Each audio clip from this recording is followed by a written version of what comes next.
కొమ్మినేని శ్రీనివాస్ గారు అమాయకుడు, ఆయనకి ఏం తెలుసు? ఆయనకి ఒక్కసారి ఆ సంఘటన మొత్తం ఇంట్లో ఉన్నటువంటి ఆడబిడ్డలను అడగండి జగన్మోహన్ రెడ్డి గారు, దాన్ని సమర్థిస్తారేమో.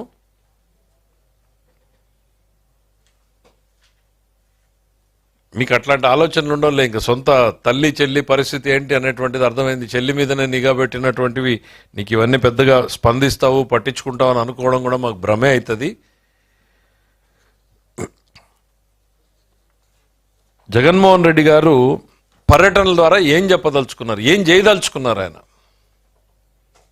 రౌడీ షీటర్లను పరామర్శించడము, బ్లేడ్ బ్యాచ్ల్ని, గంజాయి బ్యాచ్ల్ని, బెట్టింగ్ బ్యాచ్ల్ని ఇవన్నింటినీ సమీకరించుకుని రాష్ట్రంలో అరాచకాన్ని, విధ్వంసాన్ని సృష్టించడమే లక్ష్యంగా జగన్మోహన్ రెడ్డి గారు పర్యటనలు సాగుతున్నాయి. ప్రజల్ని అప్రమత్తం కావాలని మేము కోరుకుంటున్నాం. మేము అవేర్నెస్ క్రియేట్ చేయదలుచుకున్నాం.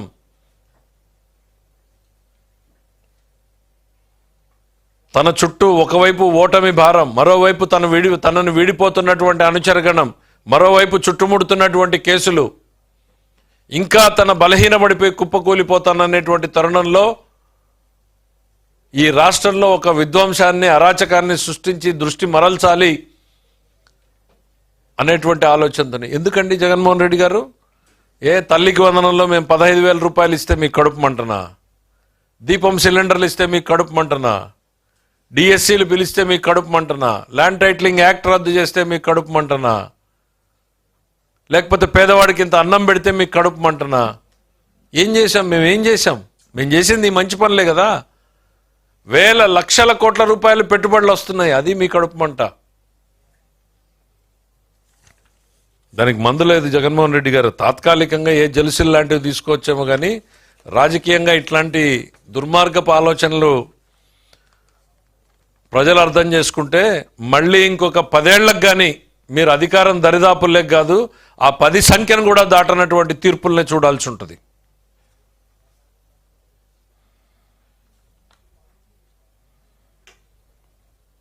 ఇంకా ఏంటి, వాళ్ళంతా అమాయకులను చాలా పెద్ద లిస్టు చెప్పాడు. వాళ్ళ మీద అక్రమ కేసులు పెట్టారు అనేటువంటిది. ఒక్కసారి గుర్తు తెచ్చుకోండి జగన్మోహన్ రెడ్డి గారు.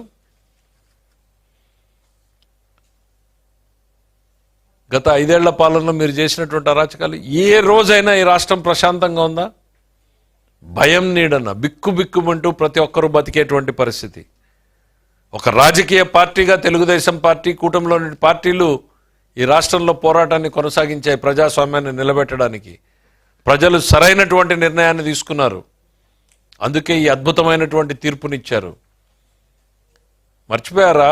మీరు అచ్చెన్నాయుడు గారు సర్జరీ చేసుకుని కనీసం కూర్చోవడానికి సాధ్యం కానటువంటి పొజిషన్లో ఉంటే 700 కిలోమీటర్లు ఒక బొలెరోలో తిప్పింది మర్చిపోయారా? ఇది అరాచకానికి పరాకాష్ట కాదా? కొల్లు రవీంద్ర గారు ఒక కొత్త ఇంట్లోకి అడుగు పెడితే తెల్లవారుజామున ఇంట్లోకి పోయి ఎత్తుకొచ్చింది మర్చిపోయారా? మా ధూళిపాల నరేంద్ర గారిని, మా బీసీ జనార్దన్ రెడ్డి గారిని, ఇట్లా చెప్పుకుంటూ వెళ్తే లిస్టు ఒక రోజంతా చెప్పచ్చు. పోనీ ఒక్కొక్కరి మీద మీరు పెట్టిన కేసులు ఎన్ని? నారా లోకేష్ గారి మీద 22 కేసులు, మా గౌరవ ముఖ్యమంత్రి చంద్రబాబు నాయుడు గారి మీద 17 కేసులు, అచ్చెన్నాయుడు గారి మీద 14 కేసులు, కొల్లు రవీంద్ర గారి మీద 15 కేసులు, బీసీ జనార్దన్ రెడ్డి గారి మీద 11 కేసులు, ధూళిపాల నరేంద్ర మీద 16 కేసులు, జేసీ ప్రభాకర్ రెడ్డి గారి మీద 66 కేసులు, పులివర్తి నాని గారి మీద 31 కేసులు, చింతమనేని ప్రభాకర్ గారి మీద 48 కేసులు, రామానాయుడు గారి మీద 20 కేసులు, దేవినేని ఉమా గారి మీద 27 కేసులు, అయ్యన్న పాత్రుడి మీద 14 కేసులు, బీటెక్ రవి గారి మీద 14 కేసులు, కూన రవికుమార్ మీద 15 కేసులు, కాలువ శ్రీనివాస్ మీద 14 కేసులు, ప్రభాకర్ రెడ్డి గారిని 48 సార్లు అరెస్ట్ చేశారు, చింతమనేని ప్రభాకర్ గారిని 15 సార్లు అరెస్ట్ చేశారు. ఇట్లా ఇంకా చాలా పెద్ద లిస్టు. కానీ మేము ఎక్కడా కూడా రివెంజ్ మోడ్లో పోవట్లేదే. అసలు ఆలోచన లేదనేటువంటిది ముఖ్యమంత్రి గారు శాసనసభ మొట్టమొదటి రోజున సభ వేదికగా చెప్పారే. కానీ తప్పు చేస్తే శిక్ష తప్పదు. మీరు అరాచకాన్ని రెచ్చగొట్టడానికి, సమాజంలో శాంతి భద్రతలకు విఘాతం కల్పించడానికి మీరు ప్రయత్నం చేస్తే ఖచ్చితంగా చట్టం తన పని తాను చేసుకుంటుంది. మీరేంటి చెప్తున్నారు? లిక్కర్ కేసులో చూస్తే సామాన్యుడు బతకలేడా? సామాన్యుడి దగ్గర నుంచి డబ్బు గుంజినటువంటి ఈ కేసును చూస్తే భారతదేశం రేపు నివ్వరపోతాయి. ఇంకా మాకు కూడా తెలియట్లా ఏం ఇన్వెస్టిగేషన్ జరుగుతుందని. మేము కూడా మీలాగే పేపర్లో చూస్తూ ఉన్నాం. ఒక్కొక్క క్వార్టర్ బాటిల్ నుంచి 80 రూపాయల ఎట్లా వచ్చినాయి, టన్నులు బంగారు ఎట్లా కొన్నారు, ఎవరికి ఎట్లా క్యాష్ మారింది, ఇవన్నీ మేము కూడా వార్తలు చూస్తూ ఉన్నాం. ఆ ఇన్వెస్టిగేషన్లన్నీ బయటకు వస్తే ఈ రాష్ట్ర ప్రజానీకం కాదు, దేశం నివ్వెరపోతుంది. ఢిల్లీలో జరిగిన స్కామ్ ముఖ్యమంత్రి ఉన్నది 100 కోట్లు, ఇప్పటికే 3000 కోట్లు దాటిందంటున్నారు.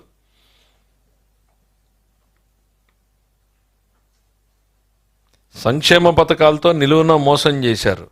ఎందుకయ్యా? అన్నీ ఇంప్లిమెంట్ చేశాం కదా. ఇక మిగిలింది మాకు ఆర్టీసీ బస్సు, దానికి కూడా ఆగస్టు 15 పెట్టాం. అన్నదాత సుఖీబావుకి డేట్ ఇచ్చేశాం. అన్ని హామీలు మొదటి సంవత్సరంలోనే అమలు చేశాం కదా. ఏదో జరుగుతోంది అనేటువంటి ఒక భావాన్ని కల్పించి నిన్ను నువ్వు కాపాడుకునే దానికి మీరు చేస్తున్నటువంటి ప్రయత్నం ఇది.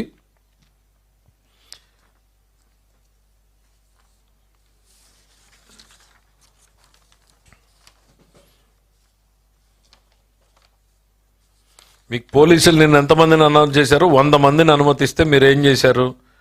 అన్ని ఊర్లకి ఇన్ఛార్జీలు వేసి వాళ్ళని పోయి కూర్చొని మొబిలైజ్ చేసి తీసుకుని రమ్మని చెప్పి పెట్టారు. మీ తీరు మారలేదు. మీరందరూ కూడా ఆ భయం దృష్టిలో పెట్టుకునే పని చేయాలని చెప్పేసి ప్రయత్నం చేస్తూ ఉన్నారు. తన మీద వస్తున్నటువంటి కేసుల నుంచి ప్రజల దృష్టిని మరల్చడానికే జగన్మోహన్ రెడ్డి గారు చేస్తున్నటువంటి ఈ ప్రయత్నం అనేటువంటిది ఈ సందర్భంగా తెలియజేస్తున్నాం. ఒక్కటి ఇప్పటికైనా కానీ ఓటమిని అర్థం చేసుకోండి. ప్రజలు ఇచ్చినటువంటి తీర్పును అర్థం చేసుకోండి. ప్రజలకి సమాజానికి ఉపయోగపడేటువంటి ఆలోచనలు చేయండి. మా ప్రభుత్వం చాలా డెమోక్రటిక్గా పనిచేస్తుంది చంద్రబాబు నాయుడు గారు. కానీ గుర్తుపెట్టుకోండి, రాష్ట్రానికి ప్రమాదకరం అన్నటువంటి నక్సలైట్ల పట్ల కఠినంగా ఉన్నటువంటి పరిస్థితులు ఉన్నాయి. ఫ్యాక్షనిజాన్ని రూపుమార్పినటువంటి నిబద్ధత చంద్రబాబు నాయుడు గారికి ఉంది. చాలా ఓపికగా ఉంటాడు, సహనంగా ఉంటాడు. కానీ అరాచకాన్ని, విధ్వంసాన్ని మాత్రం టాలరేట్ చేసే పరిస్థితి ఉండదు.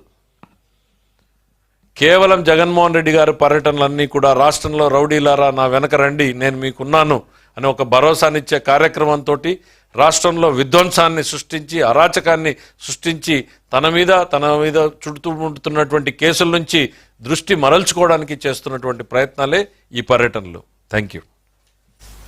ఇది నిన్న ప్లకార్డు ప్రదర్శించే సినిమా డైలాగ్ ప్రదర్శించే స్వేచ్ఛ కూడా లేదా, ఇదేం డెమోక్రసీ అని కూడా అన్నారు. అదే కాదు, అదే చెప్తున్నాను. ఇంకా సంతోషం. మేము చెప్పేది ఏంటంటే సినిమాల్లో చాలా మంచివి ఉన్నాయి. రాముడి దగ్గర నుంచి ఉన్నటువంటి చరిత్రలు ఉన్నాయి. మరి నేషనల్ లెవెల్లో ఉన్నటువంటి మోడీ గారు ఏం కొటేషన్స్ చెప్తాడు, జగన్మోహన్ రెడ్డి గారి ఫాలోయర్లు ఏం కొటేషన్స్ చెప్తున్నారు. అవి సినిమా డైలాగులే, ఇవి సినిమా డైలాగులే. మన మనస్తత్వాన్ని ఎక్స్పోజ్ చేస్తున్నాయి. రప్ప నరికేస్తామంటే ఎవరిని నరికేస్తారు? సంతోషమే అంటాడు. ఒక మాజీ ముఖ్యమంత్రి పదవి తప్పు, అది ఎవరో కుర్రాడు ఏమైనా పట్టుకున్నాడేమో, అట్లాంటిది నేను యాక్సెప్ట్ చెయ్యను అని చెప్పాల్సింది పోయి సంతోషమే అని అంటే ఇంకా 10 మంది పట్టుకోండి, ఇంకా 10 మంది పెడుదారి పట్టండి. అధికారంలో ఉన్నప్పుడు గంజాయిని ఎంకరేజ్ చేశారు, గంజాయి బ్యాచ్లను ఎంకరేజ్ చేశారు, క్రైమ్ కంట్రోల్ లేకుండా పోయింది, పోలీసు వ్యవస్థని దుర్వినియోగం చేశారు. మళ్ళీ ఇప్పుడు అరాచకవాదులందరినీ అంటేసుకుని ఈ రాష్ట్రంలో మళ్ళీ అలజడి సృష్టించేటువంటి ప్రయత్నం. రాష్ట్ర అభివృద్ధి మీద ఒక కుట్ర జరుగుతోంది. వైఎస్ఆర్సీపీ ఆలోచనలు, జగన్మోహన్ రెడ్డి గారి ఆలోచనలు ఈ రాష్ట్రం ప్రశాంతంగా ఉండకూడదు, పెట్టుబడులు రాకూడదు అనేటువంటి ఒక దుర్మార్గమైనటువంటి ఆలోచనతో చేస్తున్నటువంటి కుట్ర ఇది.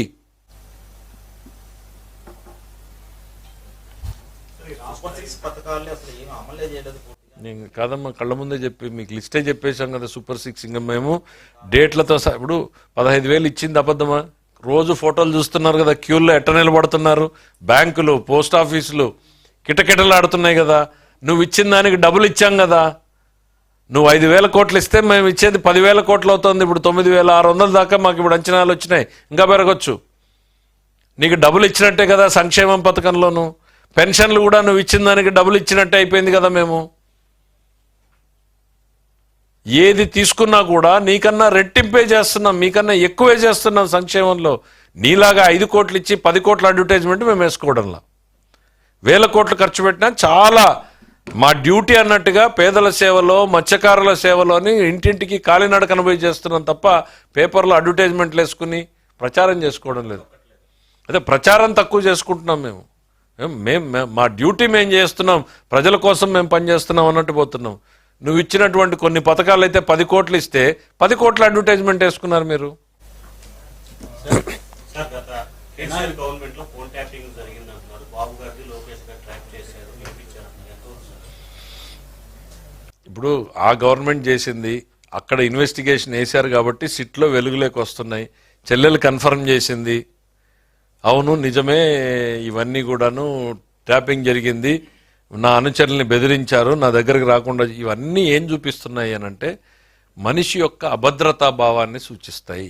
జగన్మోహన్ రెడ్డి గారి అభద్రతా భావం ఎటువంటిది అంటే సొంత చెల్లెల మీద కూడా నిఘా పెట్టుకునేటువంటి అభద్రతా భావం. మనకి ఇది ఎప్పుడు కనపడుతుంది? ఢిల్లీ పాలించినటువంటి సుల్తానుల టైంలో కనపడుతుంది. ఈ కుటుంబంలోనే 17 మంది సోదరీమణుల్ని చంపుకున్నటువంటి చరిత్రలు ఉన్నాయి మనకి ఢిల్లీకి. సో అట్లాంటి హిస్టరీ కనపడుతుంది. కుటుంబంలో రప్ప నరికేస్తామంటే ఒకటి చూసాము, గొడ్డలి పోటుని చూసాము, మళ్ళీ తల్లిపోటు చెల్లిపోటుని చూసాము.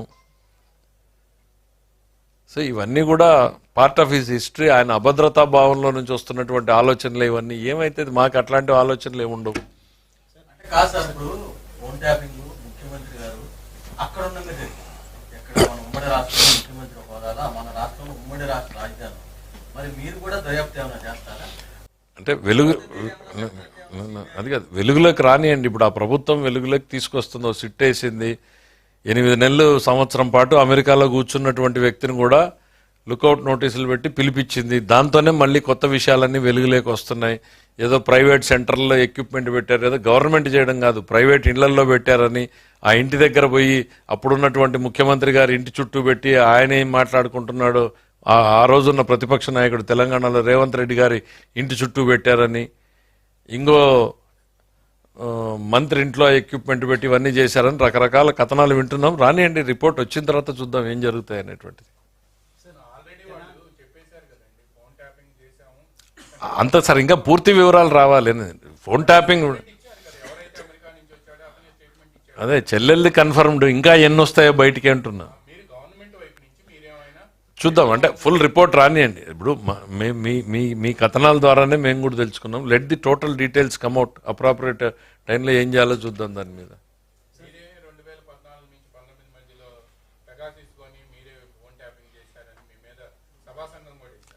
అదే వేసుకున్నాడు, అబాస్ పాలయ్యాడు కదా.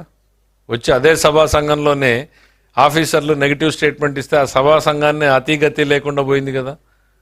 ఓ హంగామా చేసి ఏమేమో చేశాడు. అది ఉంటే కదా, అసలు ఏమీ లేదు కాబట్టి ఆఫీసర్ల స్టేట్మెంట్లు ఇచ్చేటప్పటికి మడిచి ఆ సభా సంఘాన్ని కూడా చుట్టపుట్టేశారు.